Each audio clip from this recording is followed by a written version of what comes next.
Hey geniuses, welcome back to my channel. So geniuses, जो chapter चल रहा था वो था अपना management of working capital. Management of working capital में हमने स्टार्ट की थी unit number 1, introduction to working capital management, और उसमें आज अपन करेंगे इलस्ट्रेशन नंबर 3। तो चलिए फटाफट से कॉपी और पेन निकालते हैं और इलस्ट्रेशन नंबर 3 को भी आसान बनाते हैं।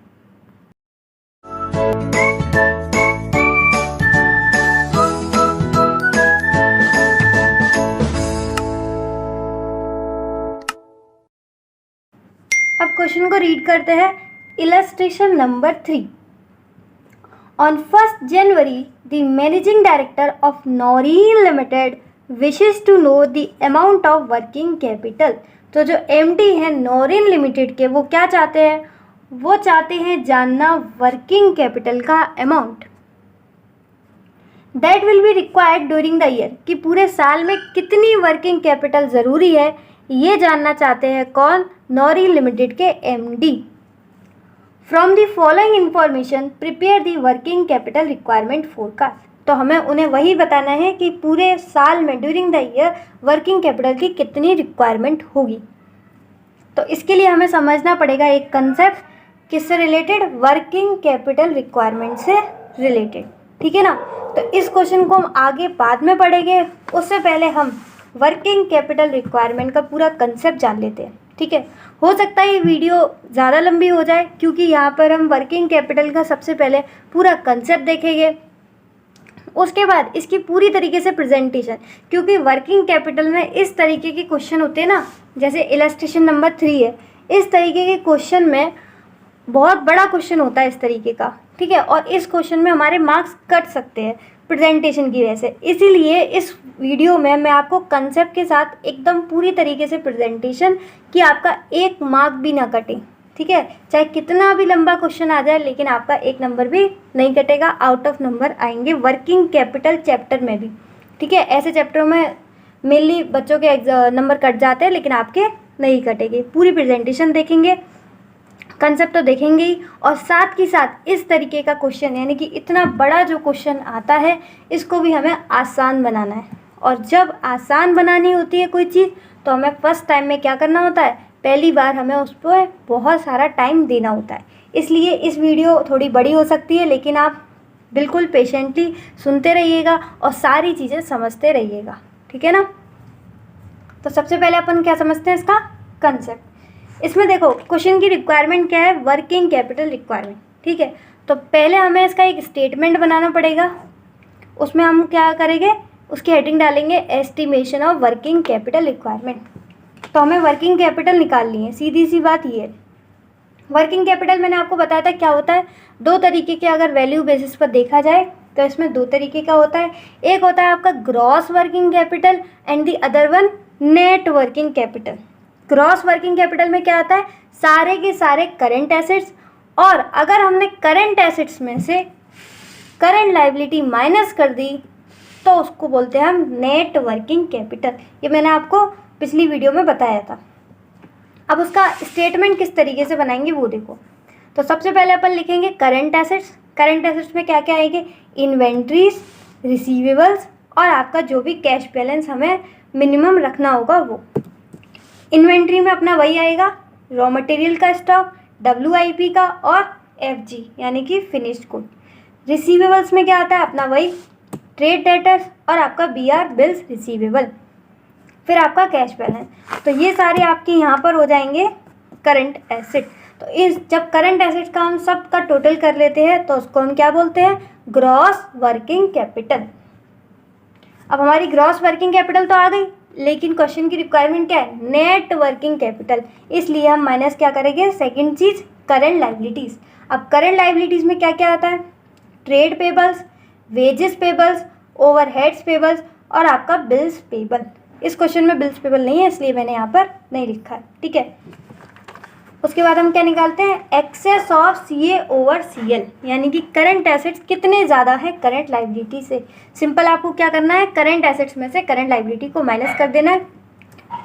उसके बाद हमें एक ऐड करना होता है सेफ्टी मार्जिन, ठीक है। ये जो इलस्ट्रेशन 3 है, इसमें तो सेफ्टी मार्जिन वाला पॉइंट नहीं है, लेकिन हो सकता है आपके एग्जाम में आए, इसलिए मैं सारी की सारी एडजस्टमेंट कवर करके चल रही हूँ, ठीक है ना, ताकि हो सकता है आपके में एक आध एडजस्टमेंट ज़्यादा आ जाए तो आप उसको भी आराम से डील कर लो। सेफ्टी मार्जिन क्या होता है? मान के चलो कि हमारी जो एक्सेस CA ओवर CL यानी कि करंट एसेट्स में से करंट लायबिलिटी जो वर्किंग कैपिटल आई वो आ गई 1 लाख, ठीक है, लेकिन जो हमारी कंपनी है वो थोड़ा सा डरती है, थोड़ी सी पॉजिटिव है, तो वो चाहती है कि हम थोड़ी सी एक्स्ट्रा वर्किंग कैपिटल भी रख कर चलें, जिससे कि आगे जाके हमें कोई भी दिक्कत ना हो, इसलिए वो एक सेफ्टी मार्जिन थोड़ा सा एक्स्ट्रा लेकर भी चलते हैं, ठीक है। तो ये जो आपकी वर्किंग कैपिटल आएगी 1 लाख, हो सकता है वो लोग क्या चाहें कि हम थोड़ा सा एक्स्ट्रा भी सामान रखना चाहते हैं, तो वो 20,000 एक्स्ट्रा सेफ्टी मार्जिन का लेके चलना चाहेंगे, तो उनकी नेट वर्किंग कैपिटल कितनी आ जाएगी? हमारे एग्जाम्पल के हिसाब से 1,20,000। तो सिंपल समझ में आया? इस तरीके से आपको पूरा वर्किंग कैपिटल का जो स्टेटमेंट तैयार करना है, ठीक है ना। अब ये सारे अमाउंट कहाँ से आएंगे? स्टॉक ऑफ वर्किंग कैपिटल कहाँ से आएगा? WIP का stock, FG, trade debtors, cash balance, ये सारी चीज़ें, ये सारे अमाउंट आएंगे कहाँ से? तो उसके लिए हमें वर्किंग नोट्स क्रिएट करने होंगे। तो अब मैं वर्किंग नोट्स आपको समझा देती हूँ किस तरीके से क्रिएट करनी है। सबसे पहले हमें एक वर्किंग नोट बनाना पड़ेगा रॉ मटेरियल का, ठीक है। देखो यहाँ पर हमें ये अमाउंट चाहिए ना, स्टॉक ऑफ रॉ मटेरियल दिख रहा है आपको, stock of raw material, stock of WIP, stock of FG। तो इन सबको निकालने के लिए हमको वर्किंग नोट बनाने पड़ेंगे, stock of raw material, stock of WIP और ये आपका स्टॉक ऑफ FG डेटर, ये सारे वर्किंग नोट्स क्रिएट करने पड़ेंगे। यहाँ जो अमाउंट आएगा वो सारा का सारा आपका इस स्टेटमेंट में चला जाएगा, ठीक है ना। तो सबसे पहले स्टॉक ऑफ रॉ मटेरियल, ये कैसे निकलेगा? हमें जानना है कि जो हमारी वर्किंग कैपिटल है उसमें रॉ मटेरियल का कितना स्टॉक रहना चाहिए। तो देखो कैसे पता चलेगा, annual raw material consume upon 360 into raw material holding period. कैसे फॉर्मूला बनाए? सबसे पहले हम ये जानेंगे कि पूरे साल में रॉ मटेरियल कितना कंज्यूम्ड होता है और डिवाइड कर देंगे 360 से, यानी कि पूरे साल में डेज कितने होते हैं? 360। तो पूरे साल में रॉ मटेरियल कितना कंज्यूम हुआ डिवाइडेड बाय 360। इससे हमें पता चल जाएगा कि एक दिन में रॉ मटेरियल कंज्यूम कितना होता है। जैसे ही हमें ये पता चल गया कि एक दिन में रॉ मटेरियल कितना कंज्यूम होता है, हम इनटू किससे कर देंगे? रॉ मटेरियल होल्डिंग पीरियड से, यानी कि जो हमारी साइकिल होगी ना, ऑपरेटिंग साइकिल, इतनी डेज तक हमारा, ये आपको मैंने समझाया था इससे प्रीवियस वाले क्वेश्चन में, ऑपरेटिंग साइकिल भी हमने समझा था, ठीक है। वहाँ पर ये देखा था रॉ मटेरियल होल्डिंग पीरियड। तो ये पूरे एक दिन में हम कितना यूज़ करते हैं और रॉ मटेरियल होल्डिंग हमारा कितना है, उससे हमारा आ जाएगा स्टॉक ऑफ रॉ मटेरियल, यानी कि वर्किंग कैपिटल के लिए स्टॉक ऑफ रॉ मटेरियल कितना होना चाहिए, ठीक है। उसके बाद stock of WIP, raw material तो बहुत ईजी था, WIP में ध्यान देना है। इसमें हमें क्या करना है? सबसे पहले WIP आपको पता है क्या होता है? सबको ही पता होगा, वर्क इन प्रोग्रेस, यानी कि वो चीज़ जो कि ना ही रॉ मटेरियल है और ना ही फिनिश गुड्स है, उसको हम बोलते हैं WIP, यानी कि जो सामान कहाँ फंसा हुआ है? मशीन में, ना ही वो आपका FG बना है और ना ही वो अभी क्या है? रॉ मटेरियल भी नहीं है, क्योंकि वो मशीन में जा चुका है। तो देखो क्या होता है इसमें, WIP होता क्या है? रॉ मटेरियल कंज्यूम, यानी कि इसमें सारा का सारा हमने मटेरियल तो मशीन में डाल दिया, तो जो मटेरियल है यानी कि जो रॉ मटेरियल है वो तो पूरा का पूरा कंज्यूम हुआ है 100%, वो तो सारा का सारा मशीन में चला गया, लेकिन उस पर जो लेबर है और जो ओवरहेड्स हैं वो पूरे नहीं लगे। अगर ये दोनों 100% लग जाते तो वो फिनिश गुड बन ही जाता, लेकिन उस पर लेबर और ओवरहेड्स अभी पूरे नहीं लगे, इसी वजह से वो कहलाता है क्या? WIP, यानी कि वर्क इन प्रोग्रेस, ठीक है ना। ये क्या होता है हमारा? 100%, 50%, इसको हम बोलते हैं DOC, डिग्री ऑफ कंप्लीशन। मतलब रॉ मटेरियल तो हमारा पूरा का पूरा चला गया मशीन में, तो इसका डिग्री ऑफ कंप्लीशन क्या होगा? 100%, लेकिन जो लेबर है और ओवरहेड्स है वो पूरा भी नहीं लगा, तो हम अज्यूम कर लेते हैं कि वो कितना लगा होगा? आधा ही लगा होगा, यानी कि 50%। पूरा लग गया होता तो क्या बन जाता? FG, इसलिए हम मान लेते हैं कि वो कितना लगा होगा? सिर्फ आधा। तो अगर ये चीज़ नहीं दे रखी है तो हम मान लेंगे कि उस पर आधा लगा हुआ है, ठीक है, डिग्री ऑफ कंप्लीशन। अगर क्वेश्चन में डिग्री ऑफ कंप्लीशन खुद ही स्पेसिफाई कर रखी है कि ये 60% है, ये 40% है, तो आपको वही लेना है, ठीक है। तो अगर स्पेसिफाई करी हुई है तो आपको वही लेना है, अगर स्पेसिफाई नहीं की गई तो हमें क्या लेना है 50-50%। इतना समझ में आया? इससे हमें पता चल जाएगा WIP में कितना माल लगा हुआ है। उसको हम डिवाइड कर देंगे 360 से, इससे हमें पता चल जाएगा एक दिन का खर्चा, इंटू कर देंगे कन्वर्जन पीरियड। WIP में आपको पता है ना कौन सा पीरियड होता है, कन्वर्जन पीरियड, और रॉ मटेरियल में कौन सा होता था, रॉ मटेरियल होल्डिंग पीरियड। बस आपको इतना करना है और आपका स्टॉक ऑफ WIP भी आ जाएगा। सबसे आसान तरीका है अब तक का, ठीक है, ये बहुत आसान तरीका है। मॉड्यूल ने भी थोड़ा सा कठिन करके कर रहा है, लेकिन मैंने आपको एकदम आसान वाला तरीका बताया जिससे आपका एक बार में सही आंसर आ जाए। तो हमने देखो यहाँ पर क्या क्या जान लिया, रॉ मटेरियल भी जान लिया, WIP भी जान लिया। अब आता है FG यानी कि फिनिश गुड। तो थर्ड वर्किंग नोट हम किसका बनाएंगे, स्टॉक ऑफ फिनिश गुड, यानी कि जो वर्किंग कैपिटल होगी उसमें FG फिनिश गुड का कितना स्टॉक आएगा। तो सबसे पहले हम देखेंगे कॉस्ट ऑफ प्रोडक्शन, इसको फैक्ट्री कॉस्ट भी बोलते हैं और वर्क कॉस्ट भी बोलते हैं। ये पूरे साल की कॉस्ट होगी, तो हम इसको डिवाइड कर देंगे नंबर ऑफ डेज से, कितना होगा 360। इससे हमें पता चल जाएगी क्या, इस वाली चीज़ से हमें क्या पता चल जाएगी, एक दिन की कॉस्ट कितनी, एक दिन की कॉस्ट। एक बार में हमें पता चल गया कि एक दिन की कॉस्ट कितनी है, इंटू कर देंगे FG होल्डिंग पीरियड से। तो इससे हमारा स्टॉक ऑफ फिनिश गुड भी यहाँ पर आराम से कैलकुलेट हो जाएगा, ठीक है ना। हर किसी में वही करना है, रॉ मटेरियल का रॉ मटेरियल होल्डिंग पीरियड से इंटू, WIP का कन्वर्जन पीरियड से इंटू, और FG का आपका FG होल्डिंग पीरियड से इंटू, ठीक है। तो हर किसी में आपको बस क्या करना है, एक दिन की चीज़ निकालनी है और इंटू कर देना है होल्डिंग पीरियड से। अब आता है डेटर्स। अच्छा, डेटर से पहले स्टॉक ऑफ FG में एक छोटी सी चीज़ है वो भी बता दूँ, नोट्स पर आ जाते हैं। स्टॉक ऑफ FG जब आप लो तो आपको ये पूरा तो समझ में आ ही गया होगा, यहाँ तक तो मैंने आपको बता दिया कि एक दिन का लो इंटू कर दो FG होल्डिंग पीरियड से। एक छोटी सी बात और बतानी है कि यहाँ पर क्या इंक्लूड नहीं करना है, यानी कि जब आप कॉस्ट ऑफ प्रोडक्शन और फैक्ट्री कॉस्ट और वर्क कॉस्ट यानी कि ये चीज़ जब आप निकालोगे तब आपको क्या चीज़ इंक्लूड नहीं करनी है, यानी कि आपको office and administration cost and selling and distribution की जो कॉस्ट होती है उसको आपको कंसीडर नहीं करना है। क्यों नहीं कंसीडर करना, सिंपल सी बात है, अगर आप cost of production, factory cost, work cost, तीनों एक ही नाम है, इसमें अगर आपने ऑफिस एंड एडमिनिस्ट्रेशन कॉस्ट और सेलिंग एंड डिस्ट्रीब्यूशन कॉस्ट ये दोनों चीज़ें अगर आपने कंसीडर कर दी तो फिर ये क्या बन जाएगा, कॉस्ट ऑफ गुड्स सोल्ड, ठीक है। जो हमने सेल करी है उसकी कॉस्ट बन जाएगी, इसलिए हमें इसको क्या करना है, इसको दोनों को कंसीडर नहीं करना, क्योंकि यहाँ पे हमें क्या लेना है, यहाँ पे हमें क्या कैलकुलेट करना है, कॉस्ट ऑफ प्रोडक्शन, इसलिए हमें इन दोनों को कंसीडर नहीं करना। इसको चाहो तो इस बात को आप लिख सकते हो अपने रजिस्टर में। नेक्स्ट आ जाता है हमारा डेटर्स। अब डेटर्स के दो तरीके के होते हैं, टोटल बेसिस और cash cost basis. Total basis पे आपको सिंपल करना है, सेल से डायरेक्ट करना है कि पूरे साल की सेल कितनी है, डिवाइड कर दोगे 360 से, इससे हमें पता चल जाएगा एक दिन की सेल कितनी है, इससे क्या पता चल जाएगा एक दिन की सेल्स कितनी है। और डेटर का पीरियड कौन सा होता है, कलेक्शन पीरियड। तो जैसे ही हमें एक दिन की पता चले आप इंटू कर दोगे उसके पीरियड से रेस्पेक्टिव, क्या है डेटर का, कलेक्शन पीरियड। लेकिन कभी कभी वो बोलते थे डेटर्स की जो आप कॉस्ट निकालो कैसे निकालोगे, कैश कॉस्ट बेसिस पे, कैश कॉस्ट बेसिस, समझ रहे हो, कैश कॉस्ट। तो जब हम कैश कॉस्ट पर करेंगे तो हमें दो चीज़ें कंसीडर नहीं करनी, कौन कौन सी, एक आपका डेप्रीसिएशन और आपका एक प्रॉफिट। ये तो पता ही है आपको, डेप्रीसिएशन क्या होता है, नॉन कैश एक्सपेंस होता है, इसलिए हम उसको भी कंसीडर नहीं करेंगे। तो हम डेप्रीसिएशन प्रॉफिट कंसीडर नहीं करेंगे, तो ये आपकी आ जाएगी कैश कॉस्ट ऑफ सेल्स।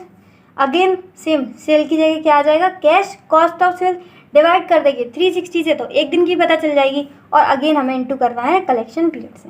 तो अगर कैश कॉस्ट बेसिस हो तो इन दोनों में से फ़र्क क्या है, कैश कॉस्ट बेसिस में हमें क्या कंसीडर नहीं करना, डेप्रीसिएशन और प्रॉफिट, बाकी सारी चीज़ें आपकी सेम रहेगी, ठीक है ना।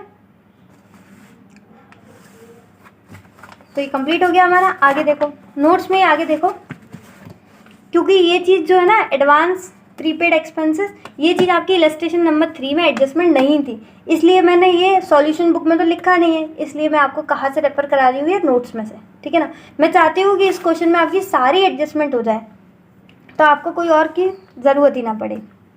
एडवांस प्रीपेड एक्सपेंसेस, हो सकता है कि यहाँ पे जो करंट एसेट्स है उसमें एक एक्स्ट्रा भी बन सकती है, कौन सी, एडवांस प्रीपेड एक्सपेंस, जो हमने पहले से पेमेंट कर दिया है। तो हम क्या करेंगे, इसका भी सिंपल सा है। सबसे पहले एक्सपेंसेस, जो पूरे साल के एक्सपेंसेस होंगे, डिवाइड कर देंगे 360 से। तो यहाँ पर हमारा आ जाएगा एक दिन का एक्सपेंस। कितने दिन का? एक दिन का एक्सपेंस। इनटू कर देंगे एडवांस पेमेंट पीरियड, यानी कि कितना टाइम पहले हमने जो पेमेंट कर दिया है। ठीक है, हम कोई एक्सपेंस है उसे पहले से पेमेंट कर देते हैं, प्रीपेड कर देते हैं, तो वो कितने महीने पहले हम प्रीपेड कर देते हैं वो हम यहाँ पर इनटू कर देंगे और हमारा आ जाएगा एडवांस प्रीपेड एक्सपेंसेस।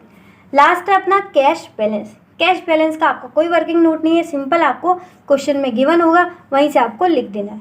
ठीक है, तो यहाँ पर जो हमारी पूरी कहानी खत्म होती है करंट एसेट से रिलेटेड।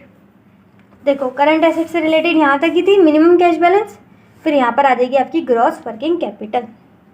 अब बात करते हैं हम करंट लाइबिलिटीज़ की। करंट लाइबिलिटीज़ में सबसे पहले आता है आपका क्रेडिटर्स। क्रेडिटर्स में आपको क्या लिखना है, रॉ मटेरियल कंज्यूम, यानी कि पूरे साल कितना कंज्यूम होता है, डिवाइड बाय 360, इससे आ जाएगा आपका एक दिन का, इनटू कर देंगे हम पेमेंट पीरियड से। क्रेडिटर से कौन सा रिलेटेड होता है पीरियड? पेमेंट पीरियड, यानी कि कितने महीनों में हम लोग क्रेडिटर का पेमेंट करते हैं। ठीक है ना।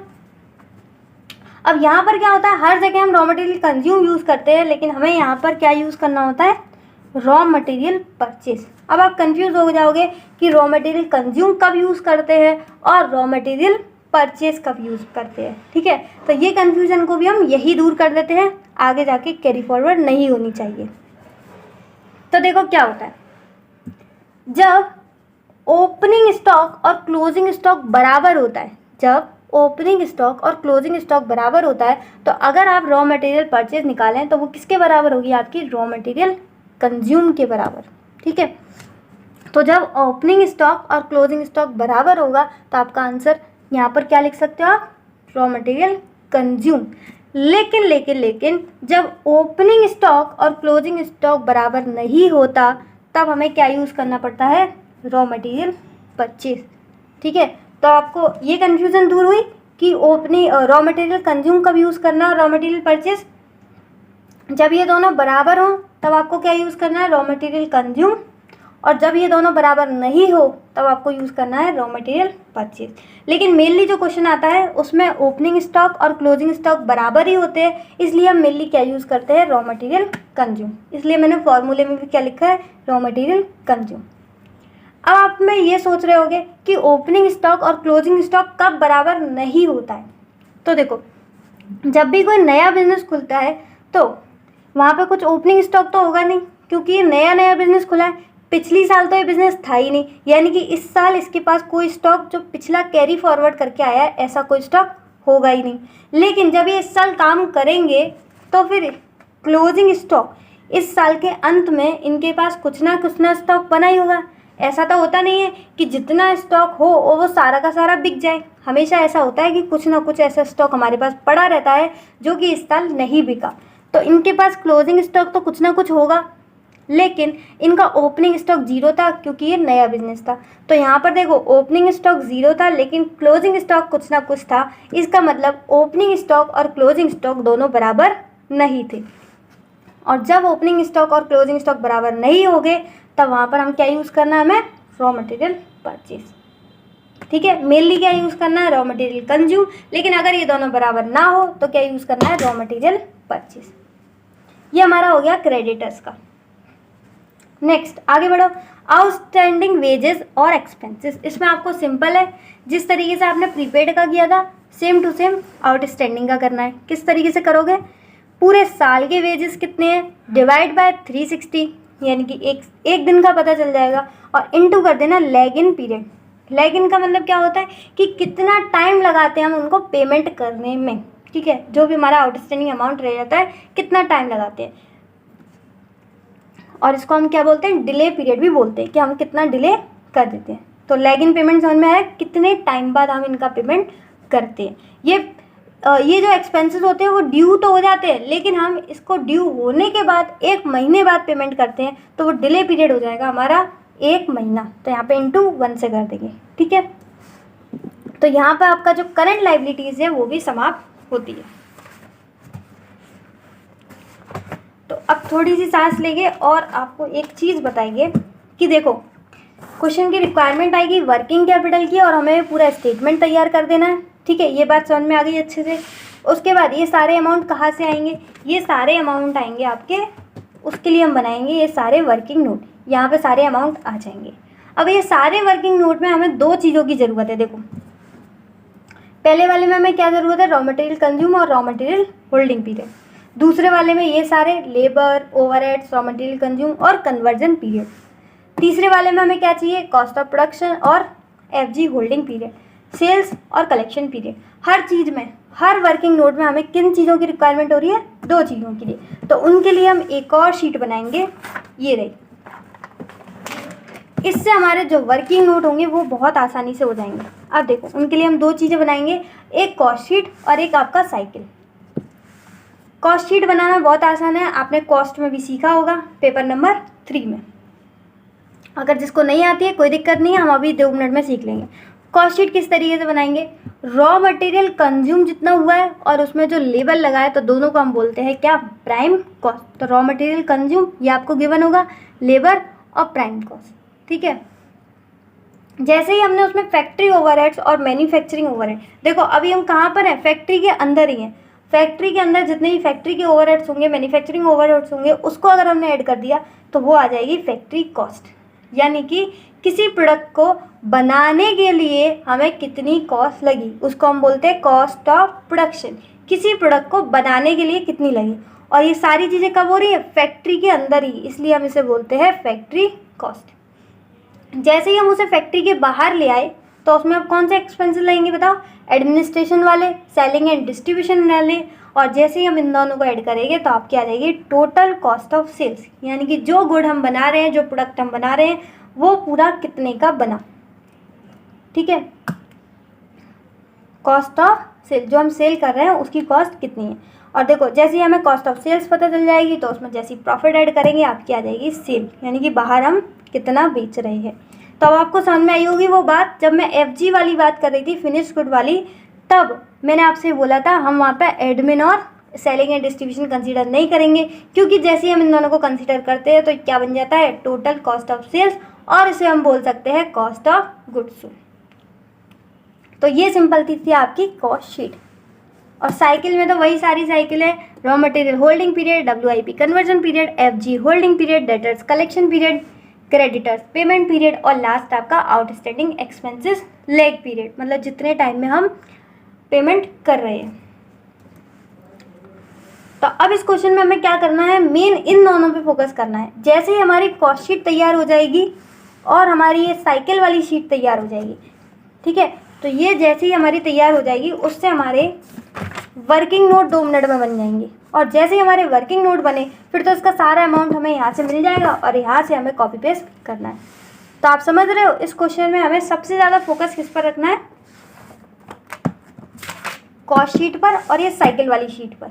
ठीक है, बस 2 चीज़ों पे फोकस रखना है, बाकी आपका क्वेश्चन बहुत आसान बन जाएगा। तो अब क्वेश्चन पढ़ते हैं। तो देखो क्वेश्चन हमने कहाँ पर छोड़ा था, यहाँ तक कि हमें वर्किंग कैपिटल रिक्वायरमेंट वाला पूरा स्टेटमेंट बनाना है। अब आगे पढ़ते हैं। Production during the previous year, पिछले साल प्रोडक्शन कितना हुआ था, 60,000 unit. It is plan that this level of activity would be maintain during the present year. जितने पिछले साल यूनिट्स बने थे इस साल भी उतने ही बनेंगे, यानी कि इस साल भी कितने बनेंगे आपके 60,000 यूनिट्स। तो हमें प्रोडक्शन की यूनिट्स तो पता चल गई। The expected ratio of the cost to selling price, यानी कि जो सेलिंग प्राइस होगी उसका इनसे देखो क्या रेशियो है, रॉ मटेरियल का 60% है, यानी कि जो भी सेलिंग प्राइस होगी उसका 60% क्या हो जाएगा आपका रॉ मटेरियल।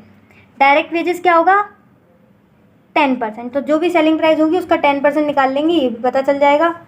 ओवरहेड्स कितना है 20%, अगेन जो सेलिंग प्राइस होगी उसका 20% कर देंगे, ये भी पता चल जाएगा। ठीक है ना, अभी क्वेश्चन सॉल्व करेंगे फिर करते हैं धीरे धीरे। आगे देखो, raw material are expected to remain in store for an average of 2 months before issue to production, यानी कि प्रोडक्शन करने से पहले जो रॉ मटेरियल आता है वो रखा रहता है कितने महीने, 2 महीने तक। इसका मतलब ये क्या है, रॉ मटेरियल होल्डिंग पीरियड। कितने महीने तक रॉ मटेरियल रखा रहता है? 2 महीने। तो देखो रॉ मटेरियल होल्डिंग पीरियड ये हमें पता चल गया 2 मंथ्स। ये पूरा पेज कंप्लीट कर लेंगे सो ये हमारा क्वेश्चन हो जाएगा। तो इसको ही दोनों को कंप्लीट करने में हम अच्छे से ध्यान देंगे, ठीक है ना।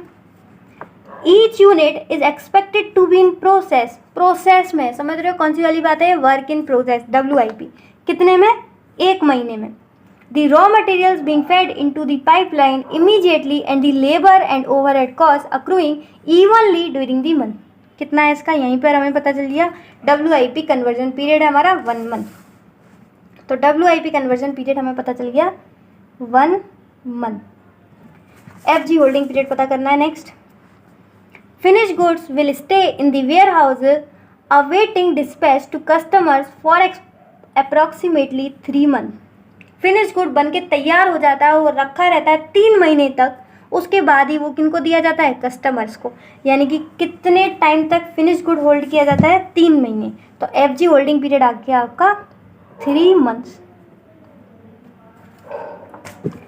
क्रेडिट अलाउड बाई क्रेडिटर्स, जो क्रेडिटर्स हैं वो हमें कितना अलाउ करते हैं? 2 महीने। ये डेटर वाला नहीं है, क्या है? क्रेडिटर।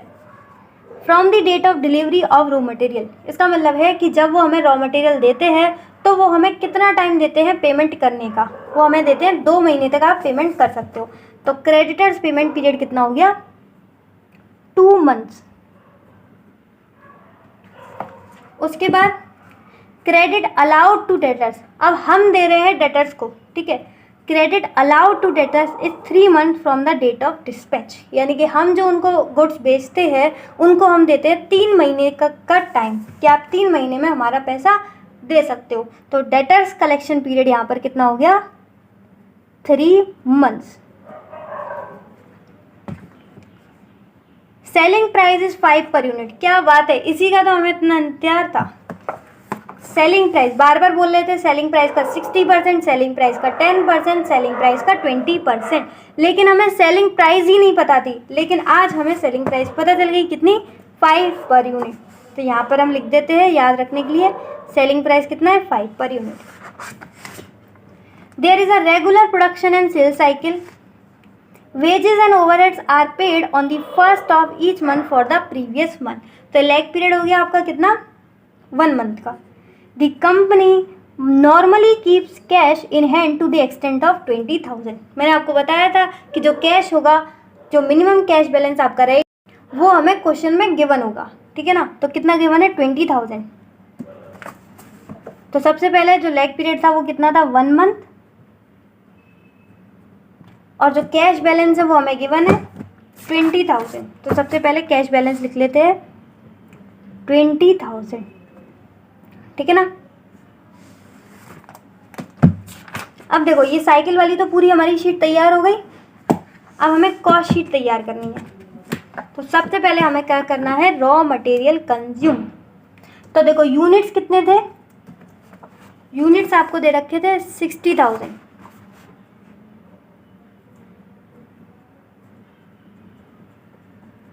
इनटू हमें करना है रॉ मटेरियल से, लेकिन वो तो हमें पता नहीं है। लेकिन हमें सेलिंग प्राइस तो पता है। सेलिंग प्राइस कितना था? 5। और ये कितना हुआ इसका? 60%।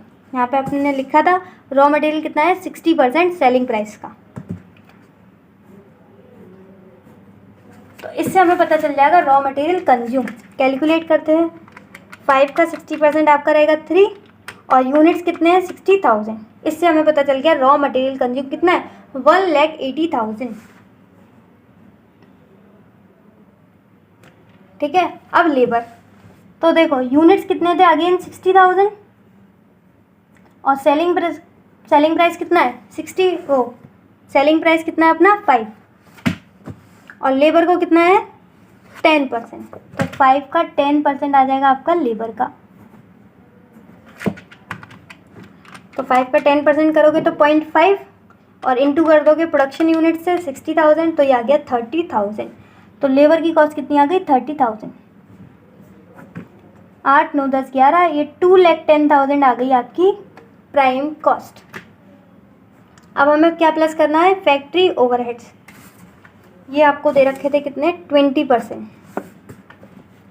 तो यूनिट्स आपकी अगेन सेम रहेंगी 60,000, और सेलिंग प्राइस का ओवरहेड से कितना रेशियो है 20%। तो 5 का 20% निकालेंगे आगे 1, और 1 का इंटू करोगे 60,000 में तो वो 60,000 ही आ जाएगी। यहाँ पर हमारी फैक्ट्री कॉस्ट, वर्क कॉस्ट, और इसे बोल सकते हैं हम कॉस्ट ऑफ प्रोडक्शन, कितनी आ गई 6 और 1 7, 2,70,000। ठीक है। एडमिनिस्ट्रेशन कॉस्ट और सेलिंग एंड डिस्ट्रीब्यूशन के कॉस्ट के रिलेटेड कोई भी इंफॉर्मेशन गिवन नहीं थी, तो हम इसको यहाँ पर 0 मान लेते हैं। तो आपकी जो टोटल कॉस्ट ऑफ सेल्स है वो भी फैक्ट्री कॉस्ट के बराबर ही आ जाएगी, कितनी 2,70,000। ठीक है। प्रॉफिट हमें दे नहीं रखा, लेकिन हम कैलकुलेट कर लेंगे बहुत ही आसानी से। सेल्स कितनी दे रखी है 60,000 टोटल यूनिट्स थी, और सेलिंग प्राइस कितना था 5, तो 6 5 तो 30, ये आ गया। सेल आ गई आपकी 3 लाख। ठीक है। सेल है 3 लाख और कॉस्ट ऑफ सेल्स कितना है 2,70,000, तो प्रॉफिट आपका बैलेंसिंग फिगर में आ जाएगा 30,000। ये प्रॉफिट आ गया अपना बैलेंसिंग फिगर। ये समझ में आई ना, छोटी सी बात थी। सेल थी 3 लाख की, और जो कॉस्ट ऑफ गुड्स सोल्ड है वो कितने 2,70,000 के, तो हमारा जो प्रॉफिट आएगा वो बैलेंसिंग फिगर 30,000। तो ये हमारी ये भी तैयार। जिसकी नहीं हुई तैयार पॉज कर लो वीडियो। तो उम्मीद है आप लोगों ने भी मेरे साथ साथ ये पूरी शीट तैयार कर ली होगी। ये कॉस्ट शीट पूरी तैयार है अपनी, और हमने साइकिल भी सारी लिख ली है। अब ये 2 चीज़ों से हमने लिखना वर्किंग नोट कितनी आसानी से बनाते हैं। अब आ जाते हैं एक एक करके वर्किंग नोट पे। वर्किंग नोट नंबर 1 था स्टॉक ऑफ रॉ मटेरियल से related. Annual raw material consume कितना है, हमें बस यहाँ से कॉपी और पेस्ट करना है। देखो कितना था 1,80,000, तो ये आ जाएगा आपका 1,80,000। रॉ मटेरियल होल्डिंग पीरियड कितना था 2 मंथ्स, तो रॉ मटेरियल होल्डिंग आपका आ जाएगा यहाँ पर 2 महीने। अब यहाँ पर एक ध्यान देने वाली बात ये है कि जो भी हमें raw material holding period, conversion period, FG holding period, collection period, payment period, जितने भी सारे साइकिल पीरियड दे रखे हैं वो सारे के सारे हमें मंथ्स में दे रखे हैं। ठीक है। तो हमें यहाँ पर 360 नहीं यूज़ करना है, क्या यूज़ करना है 12 मंथ्स। तो एक साल में कितने मंथ्स होते हैं 12 मंथ्स। अगर ये सारी चीज़ें हमें डेज में दे रखी होती तब हम यहाँ पर यूज़ करते 360। अब किसी किसी को दिक्कत तो ये हो सकती है क्या हम 360 डेज यूज़ कर सकते हैं एक साल में या नहीं, तो बिल्कुल आप यूज़ कर सकते हो। अगर आपका यहाँ पर raw material holding period days में दे रखा है तो यहाँ पर आप 360 डेज यूज़ कर सकते हो।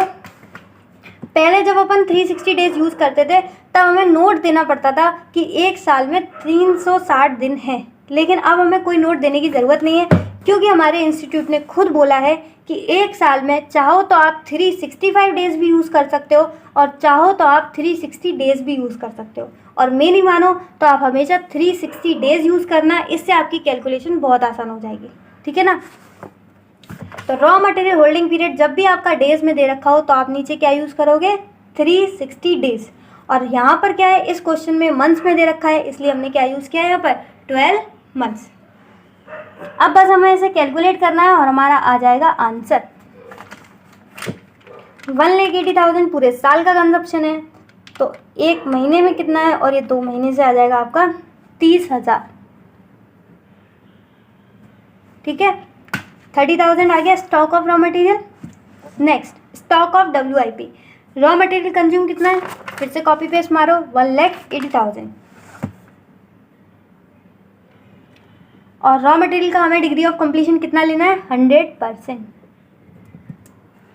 प्लस लेबर, लेबर को हम क्या देते हैं वेजेस, ये रे लेबर कितना है 30,000। लेकिन क्या पूरा ले लेबर, नहीं, कितना लेंगे 50%, क्योंकि अगर ये पूरा हो गया होता तो ये FG बन गया होता, लेकिन इसमें अभी आधा ही लेबर का काम हुआ होगा, इसलिए हम 50%। और हमें क्वेश्चन में कोई भी स्पेसिफिकेशन नहीं थी कि लेबर का डिग्री ऑफ कंप्लीशन कितना है, इसलिए हमने यहाँ पर क्या माने हैं दोनों चीज़ें 50-50%। अगर आपके क्वेश्चन में डिग्री ऑफ कंप्लीशन दे रखा हो तो आप लोगों को वही यूज़ करना है। प्लस ओवरहेड्स, ओवरहेड्स कितने हैं 60,000, तो आ जाएगा 60,000। और 60,000 भी पूरे नहीं लेने, कितने लेने हैं 50%। ये जैसे ही आ जाए तो यहाँ पर 360 यूज़ करना है क्या, नहीं, क्योंकि सारी चीज़ें मंथ्स में, यहाँ पर 12 यूज़ करो। इनटू कर देंगे कन्वर्जन पीरियड से। कन्वर्जन पीरियड कितना है, WIP कन्वर्जन पीरियड आपका 1 मंथ। तो यहाँ पर हमारा स्टॉक ऑफ WIP भी बहुत आसानी से आ जाएगा। सबसे पहले देखो 1,80,000 का तो ये आ गया, 1,80,000 प्लस 30,000 था, ये 30,000 था, 3,000 था, 30,000 ही था। तो 30,000 का अगर आप 50% करें तो ये आ गया 15,000 प्लस 60,000 का 50% करें, ये आ गया 30,000। और इन सबको हमें डिवाइड करना है किससे, 12 से, और इंटू करना है 1 से। तो देखो 1,80,000 प्लस 15,000 प्लस 30,000 डिवाइड कर देंगे 12 से, ये आ गया 18,750। और ऊपर वाले का क्या आया था, 30,000। ठीक है ना। Next cost of production, factory cost, work cost, ये थी हमारी 2,70,000, 2,70,000। और यहाँ 360 नहीं, क्या यूज़ करेंगे, 12 मंथ्स। होल्डिंग पीरियड कितना है FG का, FG होल्डिंग पीरियड है 3 months.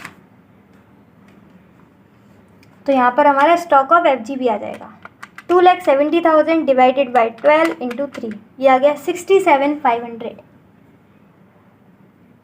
Next cost of sales, cost of sales थी आपकी 2,70,000। देखो यहाँ पर कॉस्ट ऑफ प्रोडक्शन और कॉस्ट ऑफ सेल्स दोनों बराबर थे, क्योंकि ना ही एडमिन था और ना ही सेलिंग एंड डिस्ट्रीब्यूशन की कॉस्ट, तो यहाँ पर भी सेम ही हो जाएगा। इसमें भी 2,70,000 था, इसका भी 2,70,000 है। डिवाइड करेंगे अगेन 12 से, into collection period. Collection period कितना है, 3 मंथ्स। तो देखो उनका भी 3 मंथ्स था FG होल्डिंग पीरियड, इसका भी कलेक्शन पीरियड कितना है, 3 मंथ्स। तो जैसी सेम कैलकुलेशन आएगी तो इसका भी आंसर क्या आ जाएगा, 67,500।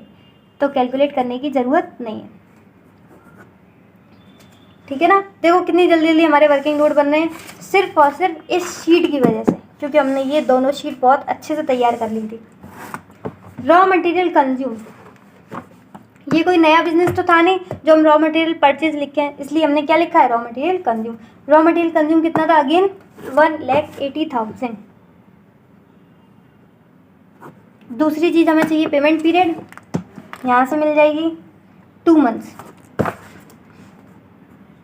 अगेन यहाँ पे हम यूज़ करेंगे 12 मंथ्स, तो नीचे आएगा 12। तो 1,80,000 डिवाइड बाई 12 इंटू 2, ये आ गया 30,000।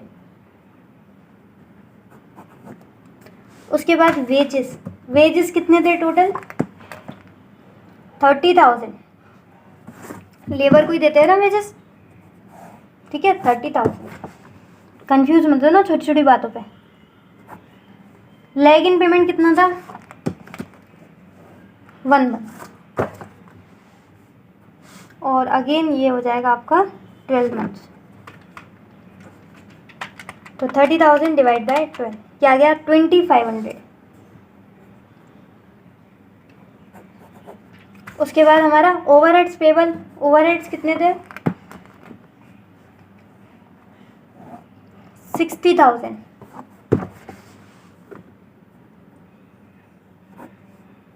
और ये था अपना 12 मंथ।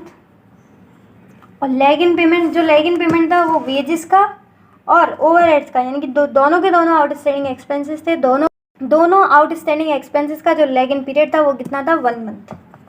तो इसमें भी हमें यूज़ करना है 1 month.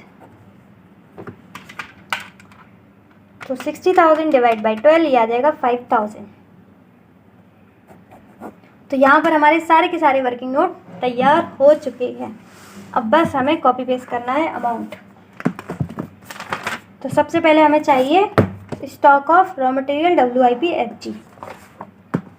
Stock of raw material 30,000, ये आपका आ गया 18750, और ये आ जाएगा 67,500।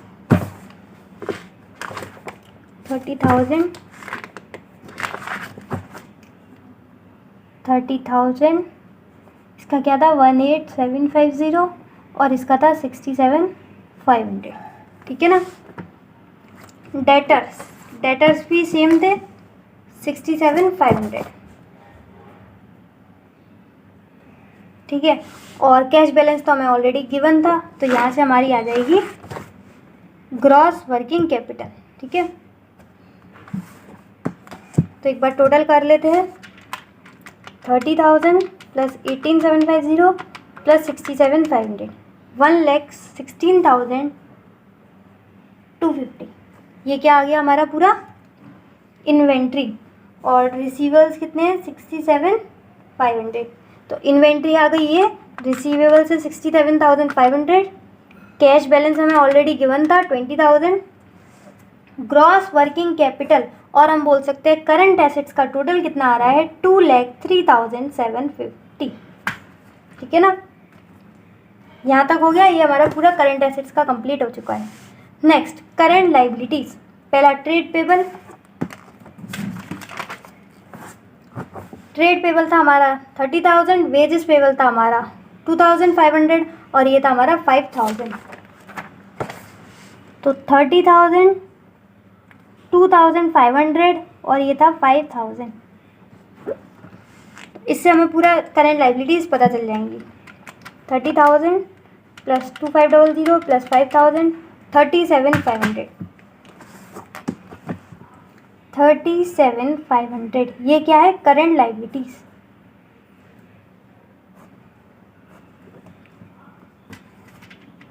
तो 2,03,750 ये थी हमारी करंट एसेट्स का टोटल। इसमें से माइनस कर दिया हमने करंट लाइबिलिटीज का टोटल, तो 1,66,250 ये आ गई हमारी वर्किंग कैपिटल।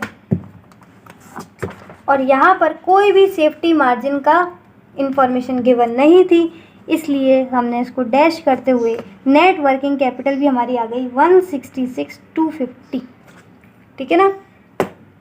अगर आपके क्वेश्चन में कोई भी सेफ्टी मार्जिन हो तो सिंपल सा उसे ऐड करके और यहाँ पर नेट वर्किंग कैपिटल निकाल देना। ठीक है ना, ये हमारा पूरा स्टेटमेंट तैयार हो गया। एक बार अच्छे से देख लो इसे।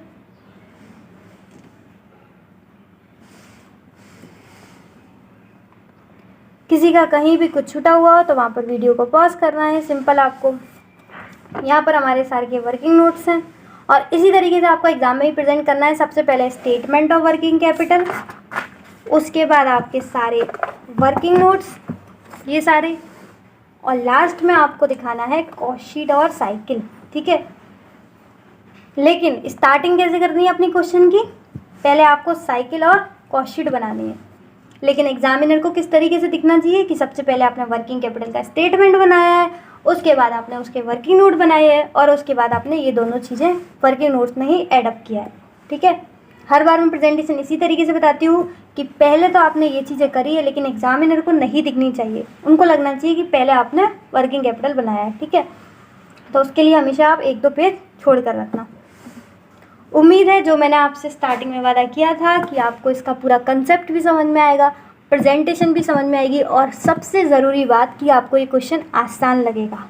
ठीक है ना, तो मुझे लगता है अगर आपने कॉस्ट शीट और ये साइकिल अगर कर ली तो आपका क्वेश्चन बहुत आसान होने वाला है। तो आज के लिए बस इतना ही। If the video is helpful for you then hit the like button, share with your mates as well if it deserves, and या डू सब्सक्राइब नाउ। इस तरीके से चाहे वर्किंग कैपिटल के इतने बड़े क्वेश्चन भी हो फिर भी आपको आसान लगेंगे, और ऐसे ही और भी जो कठिन सब्जेक्ट्स हैं आपके लिए उसके लिए भी जल्द से जल्द मैं वीडियो लेकर आऊँगी। तो सब्सक्राइब करना ना भूलिएगा। इसी तरीके से खुश रहिए, मुस्कुराते रहिए। मिलते हैं नेक्स्ट वीडियो में, तब तक के लिए bye bye, be happy always.